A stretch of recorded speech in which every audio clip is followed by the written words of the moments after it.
लोग आज भी 2000 के .com बबल को याद करके कांप उठते हैं। उस साल टेक्नोलॉजी इंडस्ट्री का पूरा नक्शा बदल गया था। फिर आया 2008 का फाइनेंशियल क्राइसिस, जब सैकड़ों कंपनियां बंद हो गईं और लाखों लोग बेरोजगार हो गए। लेकिन अगर आप 2025 के टेक्नोलॉजी संकट को देखें तो वह इन सब के सामने बच्चों का खेल लगता है। अमेरिका की सबसे बड़ी टेक कंपनियों को सिर्फ एक ही दिन में $1 ट्रिलियन का नुकसान हुआ। ऐसा आर्थिक भूकंप पहले कभी नहीं देखा गया था। एनवीडिया, जो अमेरिका का टेक किंग माना जाता था, एक ऐसी कंपनी जिसने एआई चिप्स की दुनिया पर राज किया, उसे सिर्फ कुछ घंटों में $600 अरब का घाटा झेलना पड़ा। यह घाटा इतना बड़ा था कि अमेरिका के इतिहास में किसी भी एकल कंपनी ने ऐसा नुकसान नहीं उठाया था। अगर आप $600 अरब की वैल्यू को समझना चाहते हैं तो इसे इस तरह सोचिए। भारत की सबसे बड़ी कंपनियों में से एक रिलायंस इंडस्ट्रीज की पूरी मार्केट वैल्यू मात्र $200 बिलियन आंकी जाती है। इसका मतलब सिर्फ एक दिन में एनवीडिया ने 3 रिलायंस इंडस्ट्रीज जितना नुकसान झेला। लेकिन असली चौंकाने वाली बात यह थी कि इस वित्तीय तबाही के पीछे कोई अमेरिकी कंपनी या यूरोपीय टेक दिग्गज नहीं था। इसके पीछे जिम्मेदार थी एक छोटी सी चीनी कंपनी और कुछ युवा इंजीनियर्स, जो अभी कुछ महीनों पहले तक दुनिया के नक्शे पर भी नहीं थे। उन्होंने लॉन्च किया डीपसीक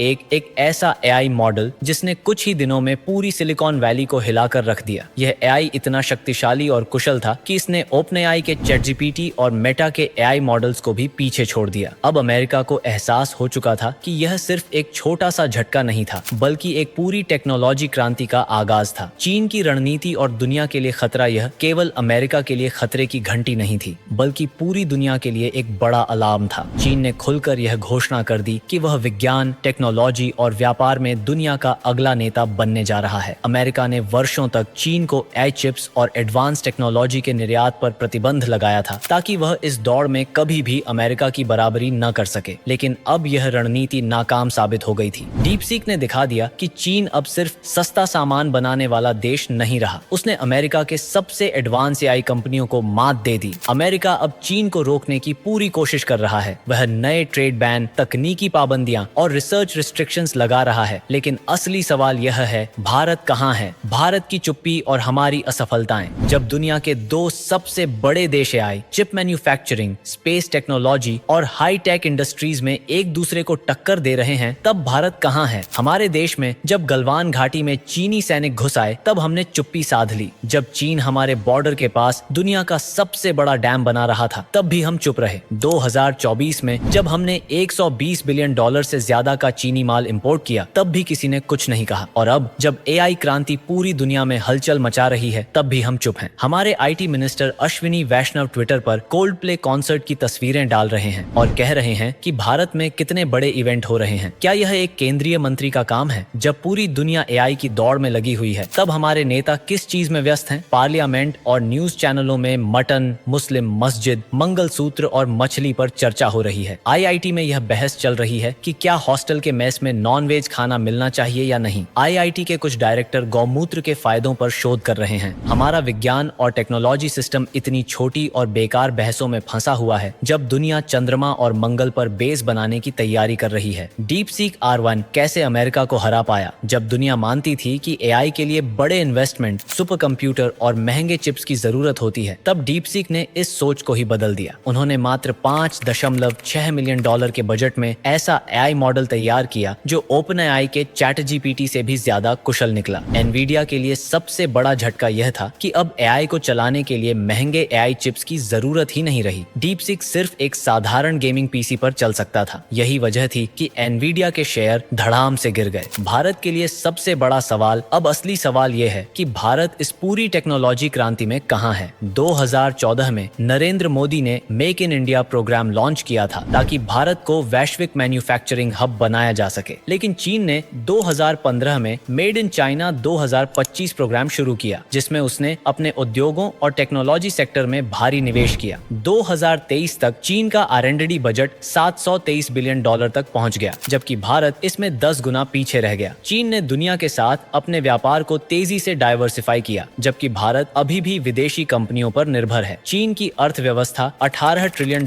की हो चुकी है, जबकि भारत अभी भी $3.7 ट्रिलियन पर संघर्ष कर रहा है। अगर Bharat AI, chip manufacturing, space technology और हाई टेक इंडस्ट्री में कदम नहीं रखता, तो हम सिर्फ एक उपभोक्ता राष्ट्र बनकर रह जाएंगे। अब भारत को क्या करना होगा? भारत को अब R&D इनोवेशन और टेक्नोलॉजी पर ध्यान देना होगा। हमें नई पीढ़ी को वैज्ञानिक सोच और रिसर्च कल्चर के लिए प्रेरित करना होगा। अगर हमने अभी कदम नहीं उठाए तो 2035 तक एआई और हाईटेक इंडस्ट्रीज में भारत पूरी तरह पिछड़ जाएगा। क्या हम अब भी जागेंगे या फिर हम 500 साल पुराने इतिहास की बहसों में ही उलझे रहेंगे, जबकि दुनिया 50 साल आगे की प्लानिंग कर रही होगी?